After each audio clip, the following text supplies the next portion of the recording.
রপ্তানি পণ্যে যুক্তরাষ্ট্রের শুল্ক বাড়ানোর পাল্টা পদক্ষেপ হিসেবে বাংলাদেশ শুল্ক না বাড়িয়ে উল্টো তাদের পণ্যের শুল্ক কমানোর পদক্ষেপ নিতে যাচ্ছে। চীন যেখানে পাল্টা শুল্ক আরোপ করে রীতিমতো বাণিজ্য যুদ্ধ বাঁধিয়ে দিয়েছে, সেখানে আলোচনার পথ সুগম করতে বাংলাদেশ হাঁটছে ঠিক উদার পথে। তবে সব পণ্যে শুল্ক ছাড় দেওয়া হবে না। সর্বোচ্চ 30 থেকে 35 পণ্যে শুল্ক ছাড় দিতে পারে বাংলাদেশ। বাংলাদেশের প্রতিযোগী ভিয়েতনাম যুক্তরাষ্ট্রের বাজারে নিজেদের পণ্যের বাজার ধরে রাখতে দেশটির মন গলাতে বড় ধরনের শুল্ক ছাড়ের উদ্যোগ নিয়েছে। শোনা যাচ্ছে তারা মার্কিন পণ্যে শতভাগ শুল্ক ছাড় দেবে, এরপর আলোচনা করে তাদের পণ্যের শুল্ক কমাবে। আর বাংলাদেশ এরই মধ্যে যুক্তরাষ্ট্র থেকে আমদানিযোগ্য কিছু পণ্যের শুল্ক ছাড়ের প্রস্তাব তৈরি করেছে।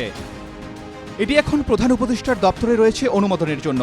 জাতীয় রাজস্ব বোর্ড এনবিআর জানায়, যদি সব পণ্যেই শতভাগ শুল্ক ছাড় দেওয়া হয় তাহলে সরকারের রাজস্ব ক্ষতি হতে পারে 1010 কোটি টাকা। কিন্তু বাংলাদেশ শূন্য শুল্ক করার কোনোই সম্ভাবনা নেই।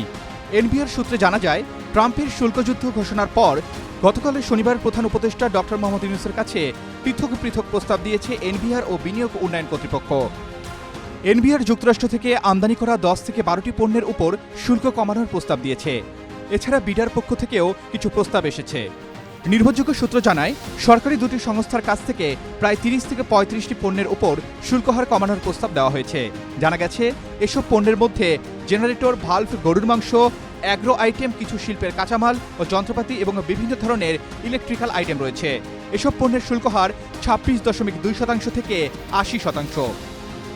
যুক্তরাষ্ট্রের দাবি, বাংলাদেশ তাদের দেশের পণ্য আমদানির উপর 74% শুল্ক আরোপ করেছে। অন্যদিকে এনবিআর বলছে, তাদের এই শুল্ক নির্ণয়ের পদ্ধতিতে ত্রুটি রয়েছে। প্রকৃতপক্ষে এই হার 5%-এর বেশি নয়। তুলা ও সুতায় এই হার 0। Arman Ali, Daily Sun. For more updates, follow us on Facebook, subscribe our YouTube channel, get the latest update on www.daily-sun.com.